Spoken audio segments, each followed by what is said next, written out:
Tu ne te feras pas d'idole, rien qui ait la forme de ce qui se trouve au ciel là-haut, sur terre ici-bas, ou dans les eaux sous terre. Tu ne te prosterneras pas devant ces dieux, et tu ne les serviras pas, car c'est moi le Seigneur ton Dieu.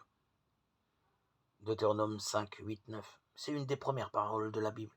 Tu ne créeras pas Dieu à l'image de ton père ou de ta mère, de tels représentants ou aspects, de tels responsables. Tu n'es pas obligé d'avoir avec ton Dieu la relation de peur, de rejet ou de fusion que tu as pu avoir avec des humains, car il est le tout autre. C'est souvent là notre première et plus fondamentale idolâtrie. L'idole dont il est question dans le Deutéronome n'est pas seulement la forme, l'image extériorisée, manifestée en signe visible, mais aussi la représentation mentale que nous nous faisons de Dieu. Le monde ne t'a pas connu. Jean 17, 25, dit Jésus à son Père. Est-ce que nous laissons le Christ nous révéler Dieu? Est-ce que nous laissons Dieu se révéler à nous-mêmes? Est-ce que nous mettons la main sur la révélation et créons Dieu à l'image de l'être humain? Est-ce que nous le défendons? Nous nous défions de Dieu?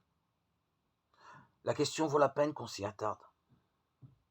Comment désirer vivre en Dieu en croyant qu'il est le rival de l'être humain, qu'il le menace de sa toute-puissance?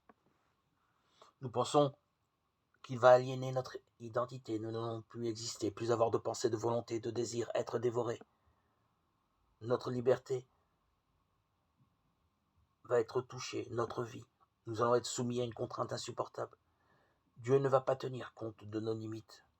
Nous risquons d'être amenés à vivre un dépassement qui pourrait nous écraser.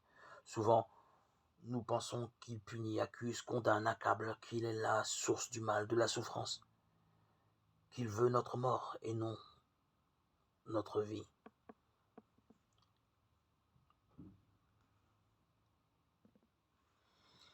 Nous réduisons Dieu à notre image, à l'image humaine, dans toute sa pauvreté.